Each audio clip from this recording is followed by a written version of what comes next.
Welcome back to Inside the Trenches. I'm Lenny Ventimiglia, and you can follow me on Twitter at Lenny_football. And I'm Noah Adamek. You can follow me on Twitter at Noah Adamek. Noah, how are you doing today? I'm doing pretty good. How are you? I am very, very thrilled for football to finally be kicking off with some big games. Like we have Louisville and Clemson this week, and I told you out there in the studio earlier that if that was the only game we talked about for this entire hour, I'd be totally okay with it. Yeah, that's an exciting game, so I could totally see us talking about that for quite a while. I mean, what's his name? The starting quarterback for Clemson. I just drew a blank. Deshaun Watson. Yes. Deshaun Watson and Lamar Jackson are just going to light it up all over the field, and it is going to be insane to watch. I know that they've been calling Lamar Jackson the right-handed Michael Vick, so yeah. I'm so excited for some college football. But we're going to focus on NFL here as we usually do, and we're going to kick it off. We're going to talk a little bit about this Week 3 that's coming up, preview some of the games, but also we're going to look back at Week 2 and just what's happened so far throughout this season. So first thing we're going to talk about is there are 5 undefeated teams left in the NFL. It's about that time of year where we're starting to get narrowed down to the chase to go undefeated and look and see who's left. So here's your 5 undefeated teams that are 3-0 currently in the NFL. You have the New England Patriots, the Philadelphia Eagles, the Minnesota Vikings, the Baltimore Ravens, and the Denver Broncos. Out of that group, Noah, who do you think is the biggest surprise on this list to go 3-0? Well, for me, when I looked at it initially, it was between two teams, Baltimore and Philadelphia. And for me, I decided Baltimore is the most surprising. I could see that. I mean, they're pretty under the radar. Their team coming into the year didn't look so great. I mean, they didn't really have a feature back. Their receivers weren't too good. Steve Smith decided to come back for another year. Luckily for them. Yes, exactly. Mike Wallace just showed up and started balling out. He did. Their defense didn't look premier as it has in the past, so they got kind of lucky, though. They had a weak opening schedule with Jacksonville, Cleveland, I believe, and who's the other team? Jacksonville, Cleveland, and I am Week 1. spacing off the top of my head right now. Week 1. I can look it up. It was 3 weeks ago. So, but yeah, they had a weak schedule. But they actually have been pretty solid. Oh, the Bills. That's the Bills. Yes. They have been pretty solid defensively, which is a surprise. Just as I said, they don't really have a premier defense. So. But I mean, they have some premier defenders, and this is a team that's identity used to be its defense. There was a time, I think it started to shift a little bit about the time when they won the Super Bowl, when everyone started wondering, is Joe Flacco an elite quarterback? Around that time that discussion started is when we started to wonder, is this offense better than this defense? But then Flacco gets hurt. A lot of these guys start retiring, like Ed Reed's gone. Ray Lewis is gone. Haloti Ngata didn't retire, but he did leave. Yeah. And it kind of changed the identity of this team, and there was a couple of years there where they had to kind of feel out who they are as a team, and it looked like they're starting to get their feet back underneath them and figure out who they are. And like you said, they didn't have a premier or a feature running back, but they had a good, solid core of running backs coming into the season where they released Justin Forsett and then signed him back like two days later because they felt comfortable that had he not signed back, they'd be okay at running back still without Forsett, but they'd rather have him with a cheaper contract, which everything worked out fine for both parties there. But when I look at who the most surprising team on this list is, I told you, I think all 4 of the teams except the Broncos were surprising to me. But I think the most surprising team was probably the Eagles. A lot of people thought Doug Peterson wasn't going to be that great of a head coach. He was kind of a questionable call when they hired him in the first place. Carson Wentz, most people weren't even expecting he was going to start. They changed starting quarterbacks their first week of the season when they had Sam Bradford. And then he gets traded. And a lot of people were expecting this Eagles team was going to be a bottom 3 or bottom 5 team in the league. And now they're 3-0. And no, they didn't have the easiest or the hardest starting schedule either, but they dominated the Pittsburgh Steelers this past weekend. Yeah, for them, I actually looked at their team statistics, like all of their team statistics, and something big that jumped out to me, they're 4 for 4 on fourth down. Really? Yeah. So that means they're obviously getting the right coaching. I mean, you have to have a good play call on fourth down. And I don't know the distances of these fourth downs, but it doesn't matter, though. It doesn't matter. That's extending drives. Exactly. And, I mean, that's just more opportunities to score points, and you got to do that in this league, obviously, to win. And I think another big part of their team is they have a plethora of solid running backs. So I think if they throw anyone out there, they can get good production out of them. and that helps Wentz out a lot. And it's weird that you say they have a plethora of good starting or good running back core there, because a lot of people coming into this season, I think we questioned that running back core. Can Ryan Matthews stay healthy? He's never really stayed healthy that much throughout his career. Is Darren Sproles still fast and shifty even though he's getting older? He showed just the other day in that Steelers game where he torched him. Yeah, he's still got some shiftiness. They have another version of him in Kenjon Barner where they can get another shifty guy on the field if they have to. Lindell Smallwood, no one really knew what to expect from him. So, yeah, they have a solid running back core that's been solid so far, but it was a question mark coming into the season. Yeah, they're, like I said, they're solid guys. They're not great, but they all have that I don't know, that thing about them where they can do certain things well. Yeah, like they you each said, have like a Sproles. trait that that's specific to that player, and this team right now is using those traits well. They're playing to their team's strengths, which is really what football is about. Yeah. Football is about masking your weaknesses and trying your hardest to like not let people see those weaknesses and to take them away out of the game as much as you can, and focus on your strengths. So if your team has bad pocket protection, but you have a quarterback that's mobile, you want to move the pocket a lot. That's what this game is about. So they're doing a good job of that because they do have some pretty clear holes on this team, but they're 3-0 with a rookie quarterback, and that rookie quarterback is playing out of his mind right now. That is Carson Wentz, number 2 overall pick that the Browns decided to pass on when they traded with the Eagles, and the Eagles are getting everything and more that they wanted out of him through 3 games. Yeah, they really are. I think it was lucky, I would say, for Wentz not going to Cleveland. Yeah. Because when you look at Cleveland, they've had, I don't know how many starting quarterbacks over the past however 20 long. years. Yeah. Cleveland's pretty much where you go to. It's a QB graveyard. Yes. If you're a quarterback, you don't want to end up there. So he got lucky there. He did go to a team that wasn't looking to be great, though. And so far, they're doing really well. They're starting 3-0. Wentz is looking great. So, like I mentioned, I think 4 of those 5 teams were kind of a surprise to be undefeated at this point in the season. But let's not talk about who the surprises are anymore. Let's talk more about who do you think is going to be the team that keeps their streak going the longest? Who is going to be the final undefeated team left this season? Well, I hate to say it. Me too. But I got to say the Patriots. Yeah. With Tom Brady coming back, he's most likely going to just jump right into it, and they're going to just continue their win streak. The hurdle, though, to get over is going to be this week coming up with Brissett injured now, so they're down to who knows who at quarterback. Please, maybe Julian Edelman. Please, Julian Edelman. So yeah, I mean, if they get past this week with a win, I think they'll have the streak the longest. Yeah, and people are going to wonder, is Brady going to have some cobwebs he's going to need to shake off when he comes back? The dude's been playing in the NFL for like 15 years at a Hall of Fame level for every single year of his career. Mm-hmm. They've never won anything less than double-digit wins when he was their starting quarterback for the season. They'll be fine. Yeah. Brady will be fine. He'll come back, and what's he going to do? Be worse than Brissett? No. Yeah, well, he won't be able to run like Brissett, but I don't know. I remember, was it 2 years ago, he scored a rushing touchdown on the Dolphins, and he posted a picture on his Facebook or a video of him turning into a gazelle as he was running into the end zone. He was like transformed into a gazelle. He's got wheels. So I'm going to take the rushing Tom Brady and the Patriots to go on an undefeated streak longer than any of the other teams. The Eagles, Vikings, and Ravens could honestly lose at any point right now, and I wouldn't be surprised. If they lost this week, I wouldn't be like, oh, that's kind of surprising. Yeah. Denver's kind of 50-50. Like, their defense is out of this world good, and their offense is just like, they're playing well, but I don't know if this is for real or if this is just kind of a lucky, I don't know if lucky is the right word, just a fortunate stretch of games. Right, yeah. I don't know about the Broncos either. I mean, like you said, their defense is great. But I can say the same thing about the Vikings. Their defense is outstanding so far. That's true. But there's more weapons to use on that Denver team by far right now than there is on that Vikings offense. I would agree, yeah. I mean, for receiver, you have Stephon Diggs, who's balling right now. But outside of him, you have Treadwell, who hasn't really done anything yet as his rookie year.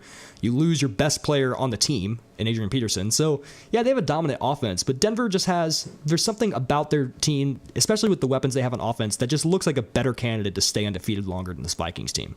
Yeah, I would agree with that. So we've been talking about all the undefeated teams. Let's flip over and look at the unfortunate teams who have had an 0-3 start this season. So the teams without a win. There's 4 teams left in the league searching for their first win heading into week 4. Mm-hmm. You have the Cleveland Browns, the local Chicago Bears, The Jacksonville Jaguars, who will be heading to London to play against the hometown Indianapolis Colts. And you have the New Orleans Saints, who lost last night on Monday Night Football to the Falcons.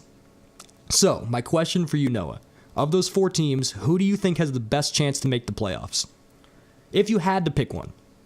Best chance to make the playoffs, I got to stick with the Jaguars. I made a very unpopular pick for the AFC Championship game before the season started. What was that? I went with the Raiders and the Jags. And so the far, 2 most improved teams and loved teams throughout the playoffs, yeah. Yeah, but who did you have winning that game and going to the Super Bowl, by the way? That's a toss-up, honestly. I really wanted you to say the Jaguars, but... I'd probably go Raiders, though. But yeah, I just was hoping you predicted the Super Bowl AFC team representative to be the Jaguars. That'd be great. Yeah. When was the last time someone predicted the Jags to go to a Super Bowl? Who knows? Almost 90s, you. Late 90s. But I have to agree with you. I think the Jaguars they have the best overall roster of these 4 teams. Mm-hmm. The Browns are having their QB struggles. And the thing for the Browns is they're having QB struggles because of injuries at their first and second string QBs. But even when they come back, they still might be having QB struggles. Yeah. So that's not a team that you can really look at and you're like, oh, that looks like a playoff roster to me. They don't have that talent all over the board. They're slowly acquiring it, and they're looking a little bit better in certain areas. They're just not a playoff team, and they're not going to go to the playoffs. Let's just be honest. The Bears, their whole team's hurt. Mm-hmm. I don't think that they're going to be able to recover enough guys in time to be able to start putting some wins together, especially in such a tough division with the Packers, the Vikings, and now the Lions, who we'll get to that a little bit later, but they're looking good. I don't think the Bears are going to be able to do anything and maybe be able to steal a wild card spot from anybody. If any 2 teams are going to do it, it'd be the Jags and the Saints. The Saints' offense can hang with anybody in the league, but their defense can also let anybody in the league score 40 points on them at any given night. So because of that, I don't think they're going to be able to stop enough teams from scoring so many points to be able to win enough games to get into the playoffs, especially with the Panthers in their division, who they're not having a great start, but they're still a significantly better team all around than the Saints are. So that leaves the Jags. I don't think any of them are going to make the playoffs. I don't think you think any of them are going to make the playoffs either. But if anyone would of that group, I would have to go with Jacksonville just because of the talent all around. They have guys everywhere. They're just not playing up to their potential right now. Yeah, and they're in a weaker division than any of the other teams. Right. So real quick before we go to break, let's talk really quickly here about the wide receivers around the league. So last week we talked to you guys about how the wide receivers, it was an influx of young guys dominating the stats sheet so far throughout the leagues. And after week 3, it started to be a little bit more normal with the names you recognize heading into the top 10 in receiving yards. You have guys like T.Y. Hilton and A.J. Green, Mike Evans and Antonio Brown and Odell, like names you recognize a lot more, starting to come back up to where you'd expect them to be. Mm-hmm. Yeah, there's a lot of guys out there who had slow starts. They're starting to come back.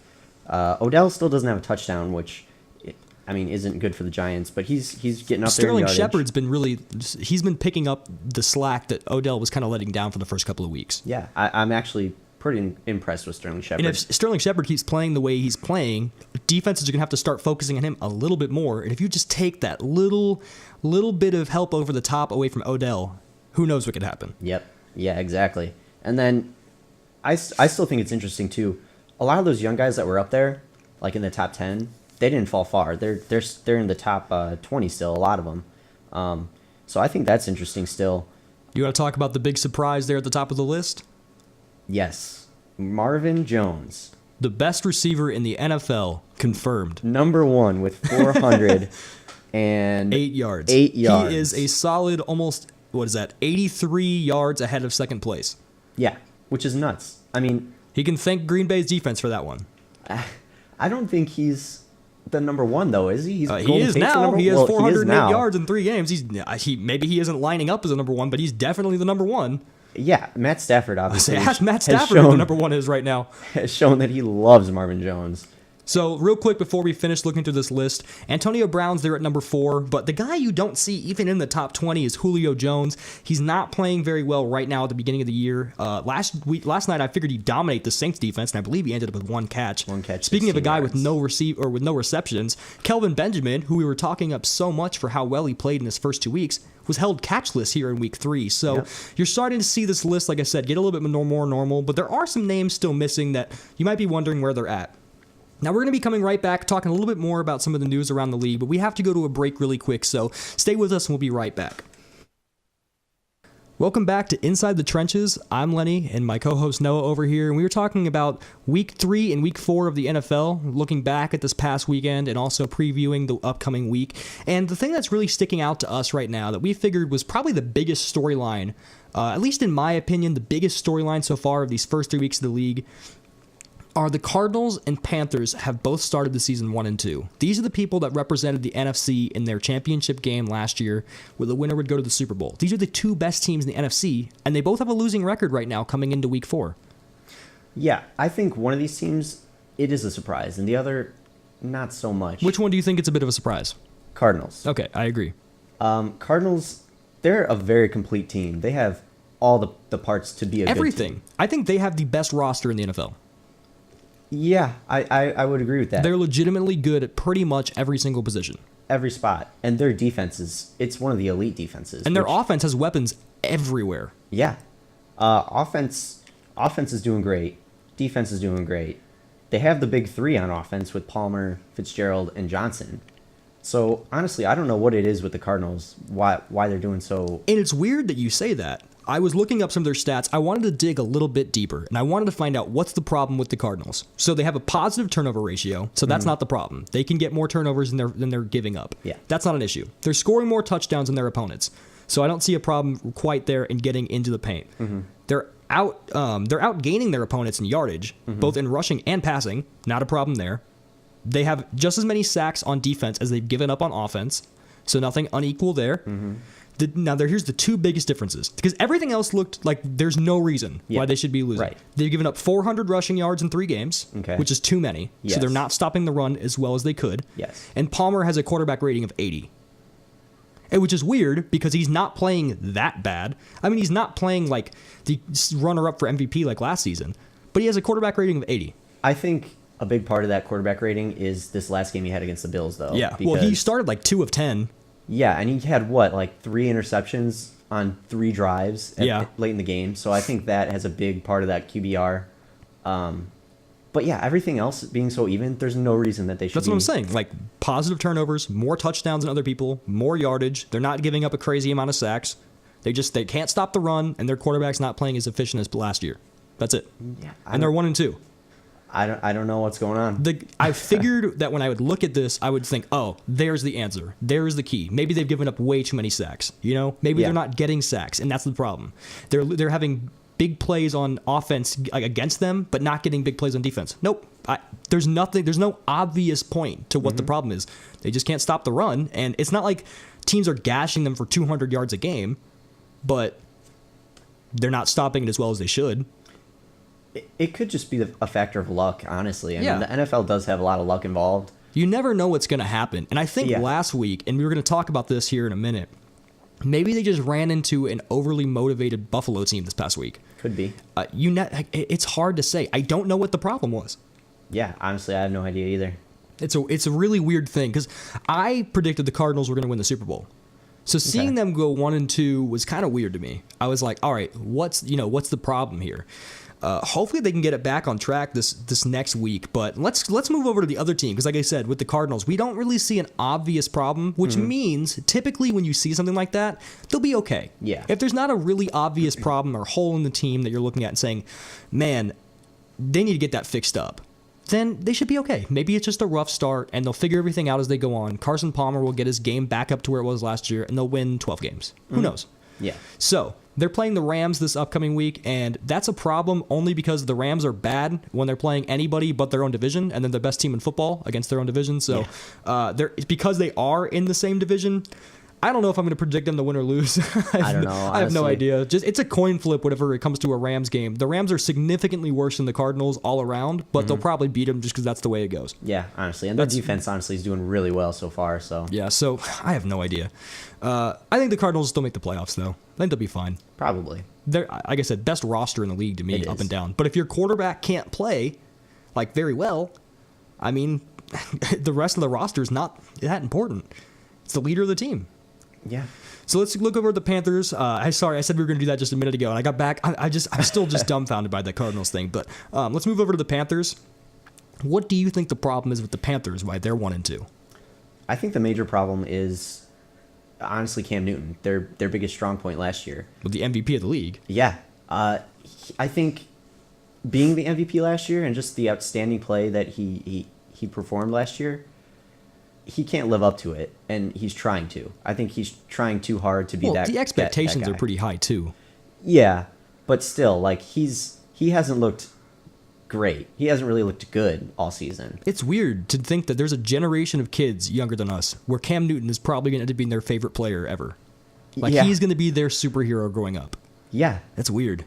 And their superhero right now has found a little bit of kryptonite. He definitely has. I mean, he did get a little bit of a little banged up in that game 1 against the Broncos. Oh, I thought you were going to say this last week. I was saying a little banged up. Well, yeah, this last week he got hit pretty hard too. There's a pretty obvious problem to me right now. They cannot protect him.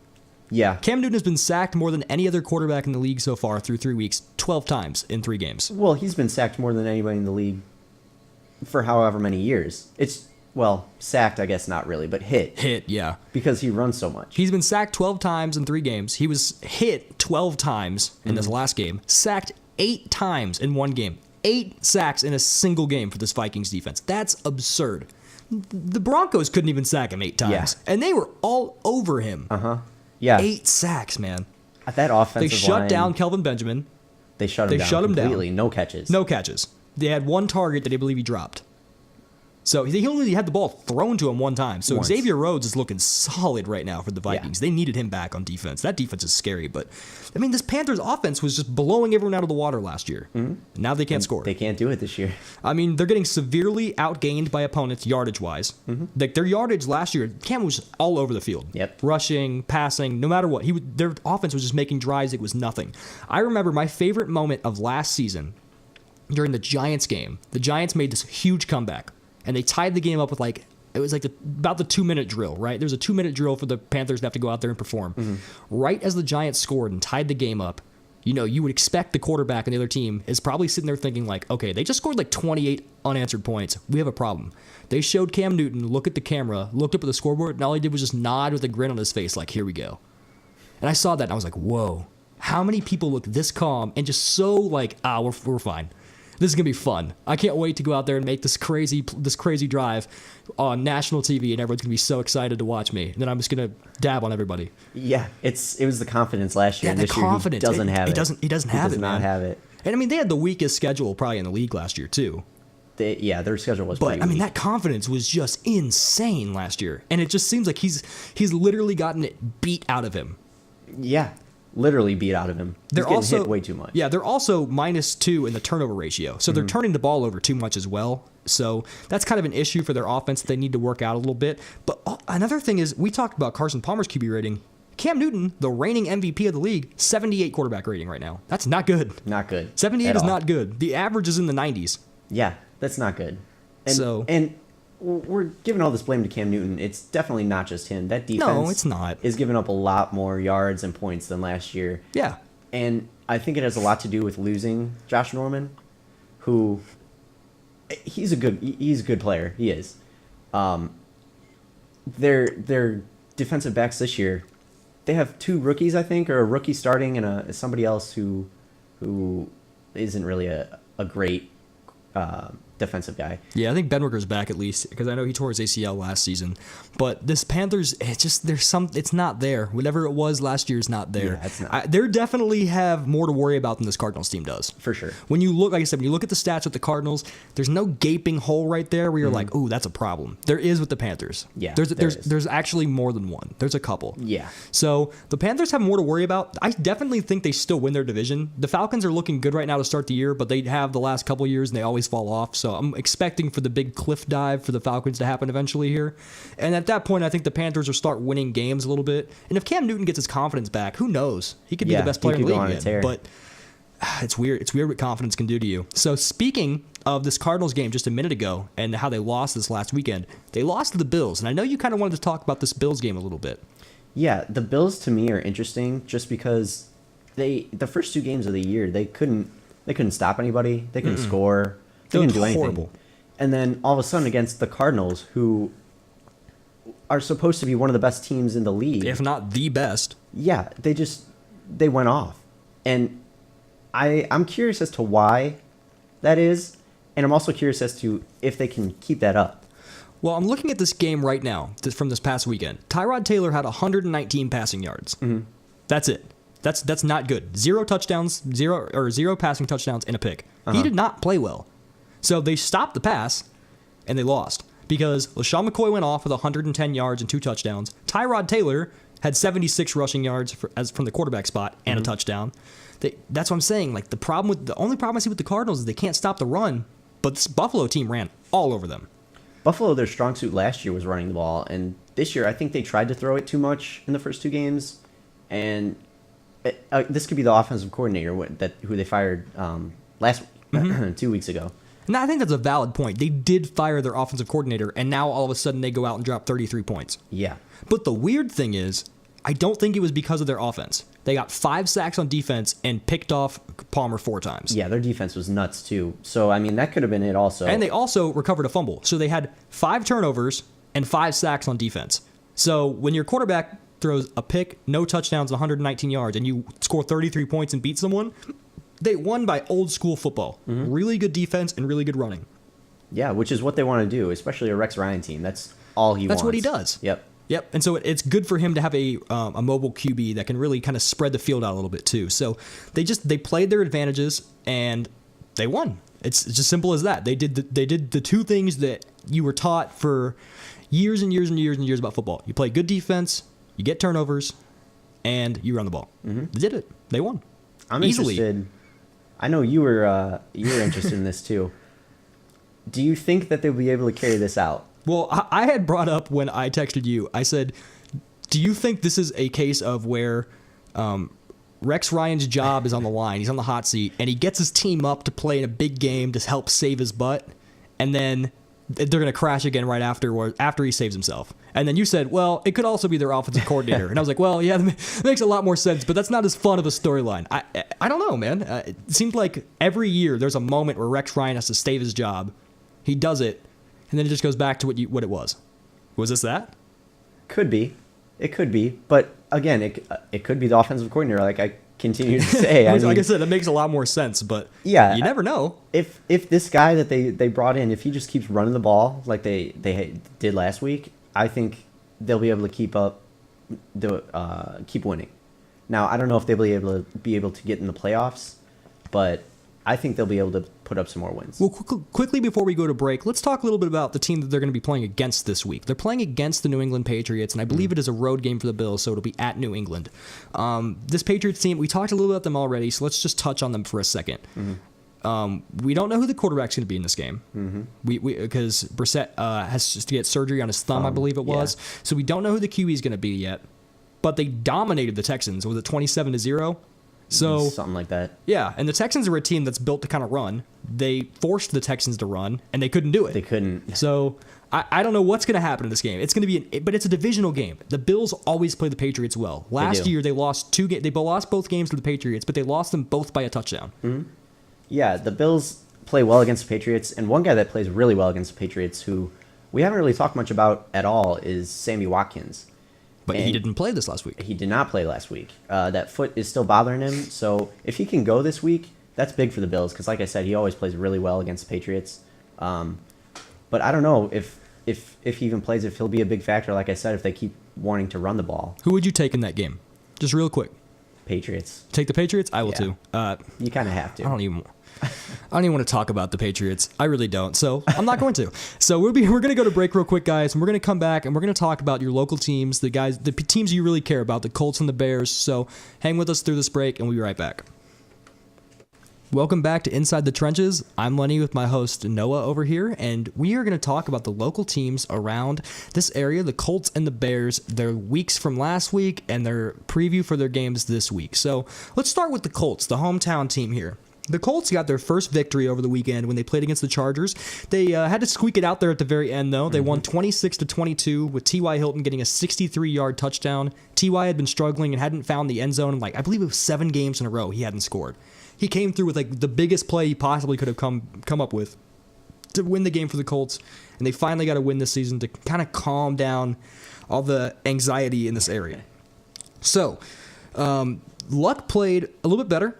He only got sacked twice, which, I mean, he got sacked twice, but for this offense, pretty good. There's an improvement there from the week before. Sure, San Diego isn't really known for their elite pass rush or anything, Right. but he's only sacked twice. You kept him up off the ground more than you have in the past, so that is a step in the right direction. But the problem with the Colts really was they struggled to convert third downs. They only got 2 out of their 9 attempts on third down. You have to be able to move the sticks. Third downs are going to come up all game long. You got to be able to convert those and keep drives alive, and they really weren't able to do that, but they still scored 26 points. So they did a good job offensively overall compared to what they've been doing, but they got to be able to convert those third downs. I think the issue on third down is they don't really have a guy who is the go-to possession type guy. Like in Oakland, for example, they have Crabtree, who they always go to on big plays that they need yardage or they need a touchdown and they're close to the end zone. And that's what Reggie Wayne was for this team for so long. He was every team kind of needs their that safety blanket. You know what I mean? That guy that is there. I'm a Dolphins fan. Jarvis Landry is one of the best safety blankets in the league. When you don't, everything's falling down around you. Just give it to him, and he'll probably make something happen. Hopefully, right? Emmanuel Sanders is kind of that for your Broncos team. He's not even the best receiver on the team. Demarius Thomas is an athletic freak. But Sanders is that guy where if everything's falling down around you, he'll come up for you. Maybe he won't get the 50-yard catch for the touchdown, but he'll probably get you the 5 you need. Right. The Colts don't have that yet. They have T.Y. Hilton, he's kind of that, but not really. He's more of a big play guy. Big play, you know what I mean? Guy, yeah. He's not big, so you kind of expect he'd be the guy that you could just kind of dump it down to. And yeah, he catches a lot of passes that are short and breaks them open for big yardage, but he's not the guy you throw a curl route to on 3rd and 7 when you need it. Right. So you're right in that regard. Dante Moncrief's hurt. Maybe he was going to be that for the team this year. They don't. I think that's a really good point. They don't have a running game that can rely on that well either. So they just need to find the right guy to go to. Jack Doyle, their second string tight ends, he's picking up a lot of that slack, which is kind of weird. I don't think we expected that to be the case, but they're running a lot of 2 tight end sets, and Doyle's making a lot of big plays for this team. Yeah, I think last year they actually started that up with Kobe Fleener and Dwayne Allen. Nobody really picked up on it too much because a lot of the times one of the two were hurt, so they couldn't really do it together. Yeah. But I think that's what they wanted to do last year, and this year they're getting to it. And Doyle flashed these moments last year as well, but it just wasn't as consistent because he didn't get as much playing time because there was 2 guys ahead of him on the depth chart instead of just 1. Right. And he's playing pretty well this year. Dwayne Allen's not even playing as well as him, which is ironic because he's the starter. I wonder if maybe that gets changed one of these days. Maybe the depth chart gets switched up a little bit. But I think you made a really good point there about that third down and your go-to guy that you need on offense. This defense got Vontae Davis back, which you could tell that helped a little bit because this San Diego team can really throw the football. Yeah. But Vontae Davis is there, and that's your best cover corner you have. It's really nice to get that back. And when Henry Anderson's getting back into things, maybe they can get a little bit more pressure and this defense can be better overall. But the Colts got a big win, and now they're looking forward to a game in London this weekend against the Jacksonville Jaguars, and that game is going to kick off at 9:30 a.m. Eastern Time, so set your alarms to get up early in the morning this weekend. That game's going to be on CBS. The reason for that is because it's in London, the time change. They have to start a little bit earlier, but at least it should be broadcast for everyone to see because it's in London. You just got to get up a little bit earlier to watch the game. So do you want to talk a little bit about who you think is going to win this game between the Colts and Jags? Well, I'm going to go with the Jags. And I think they break that losing streak. Because they're 0-3. They are. I don't know, though, because they're a similar team to San Diego. They have a little bit more of a run game. A little bit. Well, but the thing about San Diego is Melvin Gordon can run, but his complement back and Danny Woodhead's out for the season now. Right. They didn't have that 1-2 punch of, first and second down, you have Gordon in, third down, you bring in Woodhead. It wasn't that this time. So you knew who was going to be in there. You knew what kind of offense you had to stop. So, yeah, they're probably still trying to figure things out there in their rushing game up there in San Diego. Yeah. So I think the Jags are a very similar team. So the Colts could beat them. They beat the Chargers. And the Chargers have been playing better than Jacksonville. Yeah, but I still think the Jags are going to pull this one out. They need a win. Yeah, they do. They're desperate for a win. You are very interested in this because if they don't get a win. There is a streak right now where 2 seasons in a row, a team has come back from London without their head coach because they have had to find a new one on the plane ride back. And you have plenty of time on that plane ride to find yourself a new head coach.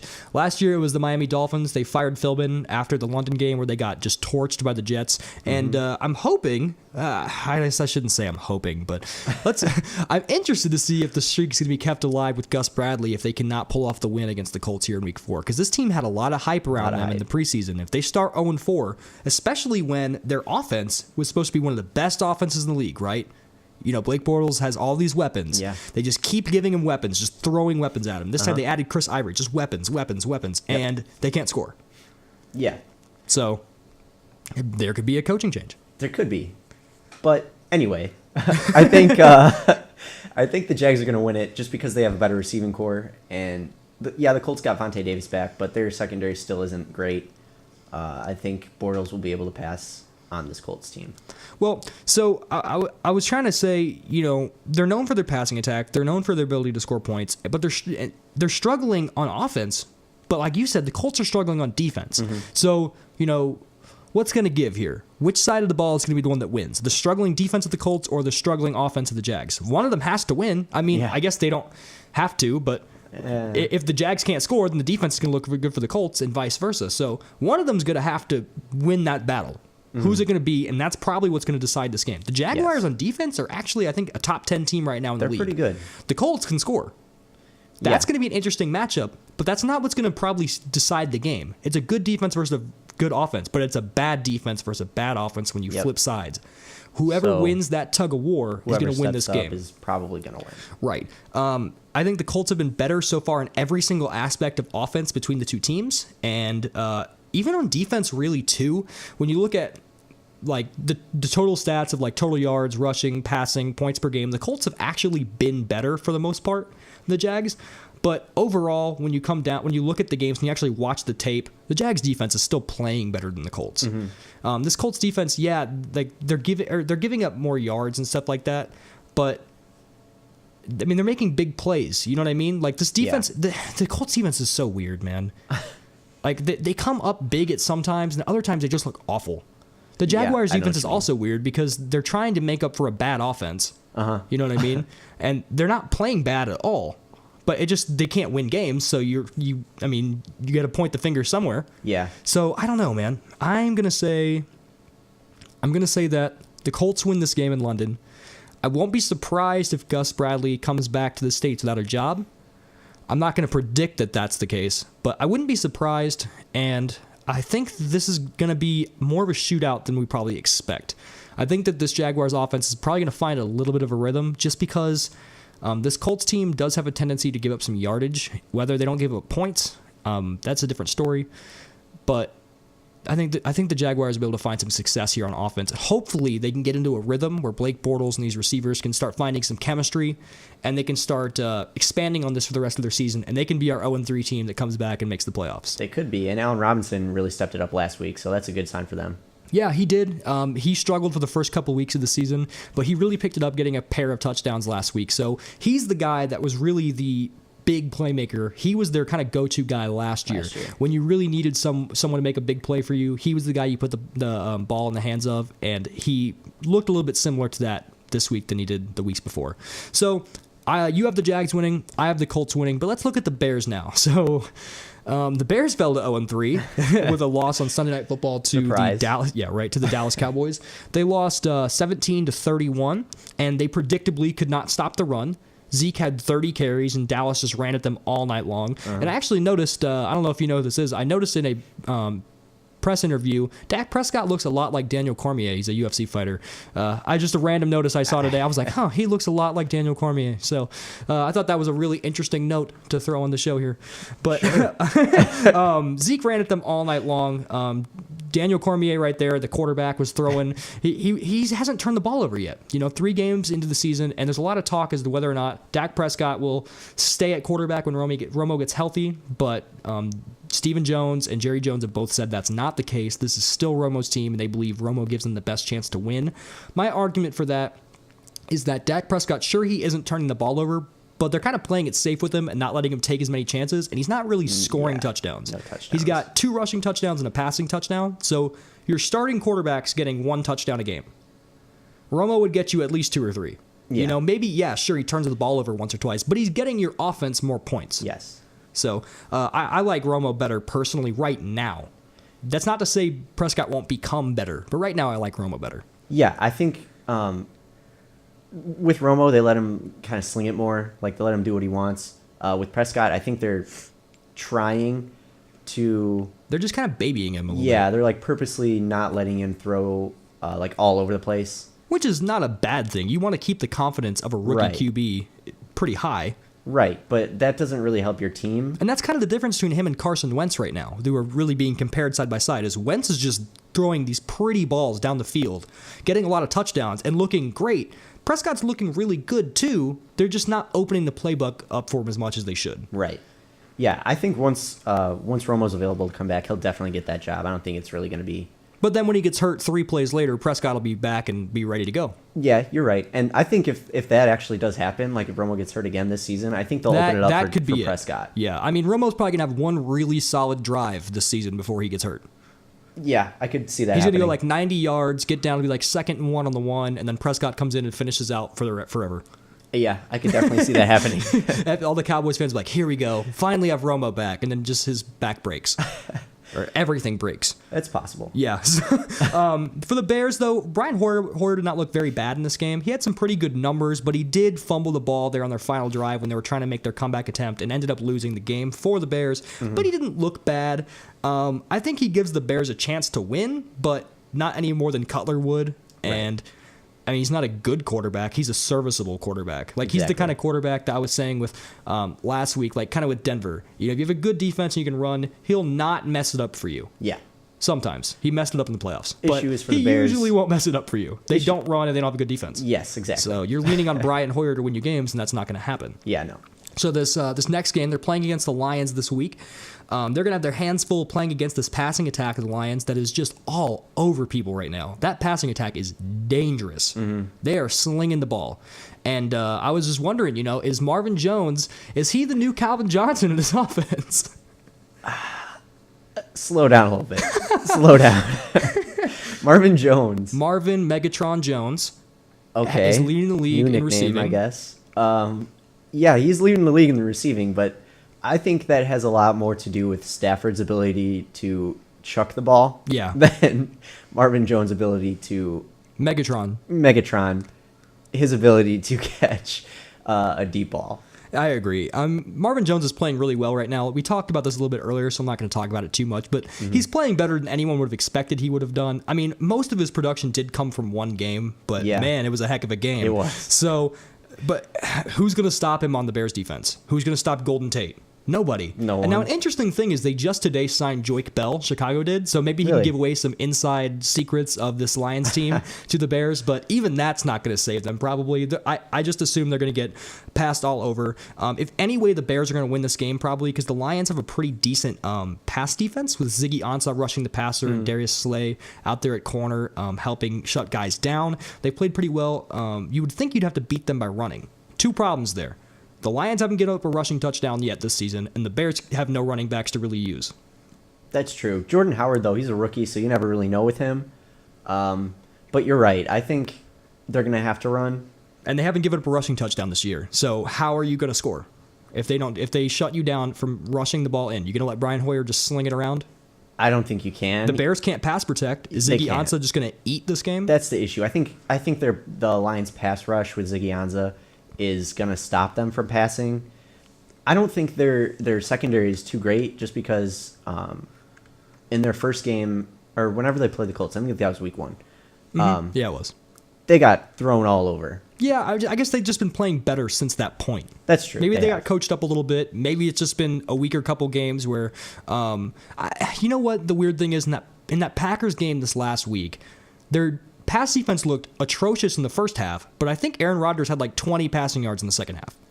Yeah, Aaron Rodgers really didn't have that many yards. He had like 200 yards and 4 touchdowns in the first half, just had a lot of literally touchdowns. Nothing in the second half. Yeah. So I guess it's like a tale of 2 halves. But if they look anything like they did in that second half against Rodgers and the Packers against the Bears, They're going to win this game, I think. Yeah. So you have the Lions winning? I do have the Lions. So there's our predictions there for your Colts and Bears this week. We're going to wrap the show up when we come back from break talking about our game of the week, so stay tuned to find out what game that is and who we think is going to win. Welcome back to Inside the Trenches. We are going to be wrapping our show up here in just a few minutes, but before we do, we'd like to talk about our selection for the game of the week here in Week 4 in the NFL. Noah, do you want to tell them what the game of the week is for us? Sure. We chose the Chiefs and the Steelers. Yes, we did. And that game is going to be on Sunday Night Football. So, right off the bat, you want to tell us a little bit about what you think about this game right when you look at it on paper? Well, right when I look at this game, the first thing I think is defense. Yep. Mainly because of the Chiefs.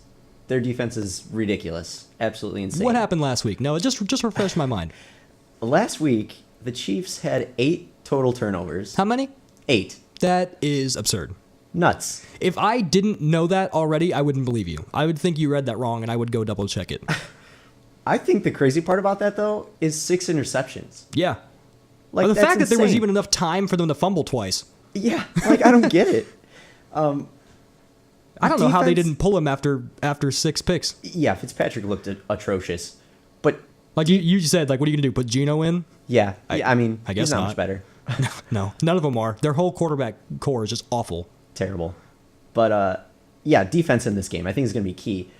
Not only with the Chiefs, though. I think the Steelers have to play better defense. They played the Eagles last week, and 34-3. yeah, like, I don't know what happened. They got dominated. They did, and their offense, like, they got shut out basically. By a rookie. Yeah, A rookie coach and a rookie QB. Uh-huh. They dominated them. I Honestly, when I was going through, I would make predictions every week of who I think is going to win each game. Mm-hmm. And I was looking through, and I saw that game on paper. I didn't even click on it. I didn't even want to look at it. It was Steelers. Next game. Immediately, I just wrote off the Eagles. that's honestly what I would have thought too. Yeah, I was just like, Steelers win this one. They didn't. Yeah, they And got then I look like an destroyed. idiot because not only do they not win, they got massacred. Antonio Brown still had 140 yards. He finds a way in a game where their team scores 3 points to still look like the best player on the field. Yeah, but the big thing about him is he didn't score a touchdown. Yeah, he didn't, but he still torched them. Like, there's something about him where, like, even when his team looks awful, he doesn't. That's true. But he's like the safety blanket for that team. Well, he's like the best safety blanket you could ever have for any team. Yeah. Yeah. So he's in a good spot on that team. But so both of these teams are 2-1, and last year when they played, the Chiefs did win this game. Now, a crazy thing to me is they won this game against the Jets 24-3 with their 8 turnovers. They did it with 0 sacks. They weren't even getting pressure. They can take the ball away from you. It's not like they were forcing Fitzpatrick every single play to just like hurriedly get the ball out. He was dropping it on strip sacks. They just took the ball away. They said, that is ours. We want it back. We're going to give the ball back to Alex Smith, and we're going to beat you. And they did it all game long. Like every possession. I think a lot of that has to do with Marcus Peters. And you said something out before the show that I don't necessarily agree with, and it was a bold statement there. You want to tell everyone what you think about Marcus Peters? Yeah, Marcus Peters. Okay, first of all, Marcus Peters last year as a rookie had 8 interceptions. That's pretty solid. As a rookie. This year, through 3 games, has 4. Leading the NFL. Half of what he had last year through 16. Yeah. I think Marcus Peters is definitely a top 3, possibly the best defensive back in the league. I don't agree with you, but I think he's really good. I don't know off the top of my head who I think's the best or who the 2 or 3 best are, but I certainly think there's 3 better, but he's pretty good. He's pretty good at football, man. And he's so early into his career, no idea what he could be. He's just going to get better. You never know. I really hope, because he had some concerns coming out of Washington where he got kicked off his team, I just hope he can keep it all together, keep ascending up, and I would love to just see this guy become an all-pro every year. It'd be awesome. But he's going to be playing against Antonio Brown, so he could look like a bottom 5 DB in the league this next week. That's true. I guess we'll see. You never know. I mean, he made Chris Harris look bad last year, and Chris Harris might be the best defensive back in football, and he got like 200 yards on him. Yeah, we'll see if my top 3 or possibly best in the league is true after this week. So the Steelers' problem when they played the Eagles this past week is they abandoned the run. They only had 10 rushing attempts on the whole game. They got down so early they just had to pass all game, and Philly knew what they were going to do, and they were able to stop it.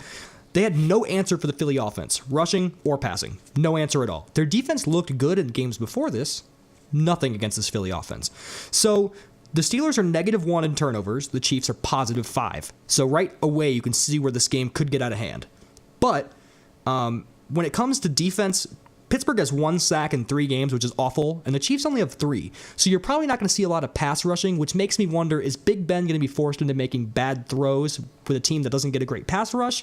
That I don't know, but Big Ben does have a tendency to turn the ball over a lot because he's a risk taker. So he'll either destroy you or he'll destroy himself. Just kind of the way he plays the game. But here's the interesting thing that really put this game over the top when we looked at Game of the Week. They're both good teams. They're both playoff contenders. One came off the worst game they might have all season, and one came off the best game they might have all season. But Le'Veon Bell's back. Maybe the most exciting player in the league is back for the Steelers. They said he's been in great condition and expect a heavy workload for him on this first game back with the Steelers. The Chiefs had a little bit of trouble so far stopping the run through the season, and if they have any trouble stopping the run at all in this game, that's why the Steelers will win this game. Yeah, Le'Veon Bell is going to be a huge part of this game if the Steelers are going to win. I also think if the Chiefs don't get a good pass rush, like they really haven't been, Antonio Brown's going to find a way to get open. Yep. So he always does. If you can't get after the quarterback, there's nobody else you want like trying to work his way open because he will get open. He will. So I think Chiefs defense is pretty much what's going to decide this game based on Le'Veon Bell running, if they can stop him or not, and also if they can get to the quarterback. And the Steelers have given up almost 1,000 passing yards in 3 games, but they're stopping the run pretty well, which against this Chiefs team, they're never known for their passing, more their running. So they're going to try and make the Chiefs play an opposite style of what they're used to, but at least they have a really efficient quarterback. Mm-hmm. Alex Smith typically won't kill you, but he's the guy who'll kill you by 1,000 cuts. You know what I mean? Yes. He'll never kill you deep, but 5 yard, 5 yard, 5 Yep. yard, 5 yard, and then eventually somehow they're in the red zone. Mm-hmm. So they need to be careful that they don't underestimate his ability to beat you because he's a solid quarterback. He is. The biggest problem Pittsburgh has really offensively is they can't find a consistent guy on the other side of the field from Antonio Brown. So when a team shuts down Brown, they have trouble finding the next guy, you know? But this time, Le'Veon Bell's back, and he had almost 1,000 receiving yards 2 years ago as a running back. They might have found that answer coming back on the field. I have Pittsburgh winning this game. What about you? I'm going to go with the Chiefs. You are? Mm-hmm. Do you think it's going to be a close game? Yes. I think it'll be close. So you think they're going to win because of the turnovers, correct? Yeah, I think it'll be turnovers. And I think that the Steelers are going to win because I think they'll be able to run on a defense that struggled a little bit against the run with a core of running backs that is better than anyone else's in the league. Okay, I can agree with that. So we don't agree this week. We did last week, and we were right on our Game of the Week prediction last week with the Broncos winning. This time around, one of us is going to have to be wrong, and the other person will have gloating rights next week. So that's going to do it for a show for us today, guys. We are Inside the Trenches. I'm Lenny Ventimiglia, and again, you can follow me on Twitter at Lenny_football. And I'm Noah Adamek, and you can follow me on Twitter at Noah Adamek. We'll be excited to come back to you guys next week, so stick around. You can listen to some music. I don't think Jake's going to be in the studio today, but we'll see you guys next week. Thanks for listening.